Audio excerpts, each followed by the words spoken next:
ரட்சித்தான், தன்னைத்தான் ரட்சித்துக் கொள்ள திராணி இல்லை.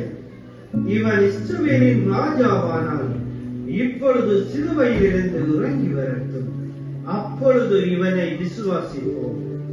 தன்னை தேவனுடைய குமாரன் என்று சொல்லி தேவன் மேல் நம்பிக்கையாய் இருந்தானே, அவர் இவன் மேல் பிரியமாயிருந்தால் இப்பொழுது இவனை இரட்சிக்கட்டும் என்றார்கள். அவரோட கூட சிலுவைகளில் அறையப்பட்ட கள்ளரும் அந்தபடியே அவரை நிந்தித்தார்கள். 6ஆம் மணி நேரம் முதல் 9ஆம் மணி நேரம் வரைக்கும் பூமி எங்கும் அந்தகாரம் உண்டாயிற்று. 9ஆம் மணி நேரத்தில் இயேசு ஏலி ஏலி லாமா சபக்தானி என்று மிகுந்த சத்தமிட்டு கூப்பிட்டார். அதற்கு, என் தேவனே, என் தேவனே, ஏன் என்னை கைவிட்டீர் என்று அர்த்தமாம். அங்கே நின்றவர்களில் சிலர் அதை கேட்ட பொழுது, இவன் எலியாவை கூப்பிடுகிறான் என்றார்கள். உடனே அவர்களில் ஒருவன் ஓடி கடற்காலானை எடுத்து காடியில் தோய்த்து அதை ஒரு கோலில் மாட்டி அவருக்கு குடிக்க கொடுத்தான். மற்றவர்களோ, பொறு, எலியா இவனை இரட்சிக்க வருவானோ பார்ப்போம் என்றார்கள்.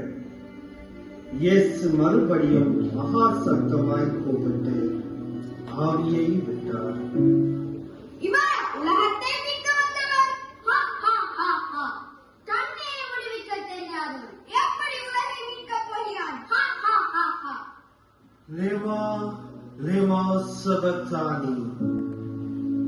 பிதாவே, உன் கைகளில் என் ஆவியை ஒப்படைக்கிறேன்.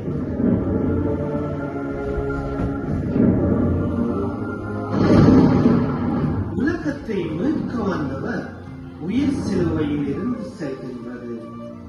தரணியில் வாழும் மனித பாவங்களின் கழுவாயாக தன்னையே கொடுத்தவர்.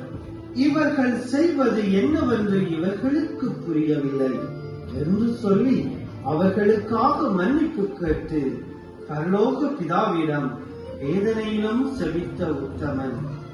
நாம் தெரிந்தும் தெரியாமலும் சிந்தனையால், சொல்லால், செயலால் செய்த பாவங்களுக்காக தன்னுயிரையே இன்னுயிராய் கொடுத்தவர்கள்.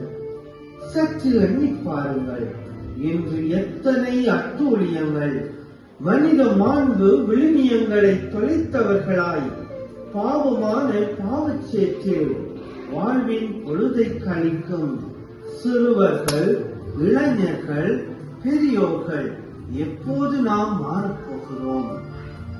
எமக்காய் தம்முயிரையே தந்த நம் மகானுக்கு நாம் கொடுக்க போகும் கைமாறு என்ன? உடைக்கப்பட்ட நேரமெல்லாம் அடைக்கலம் தந்தவர், தடுமாறும் வேளையிலெல்லாம் தகப்பன் போல் சுமந்து சென்றவர்.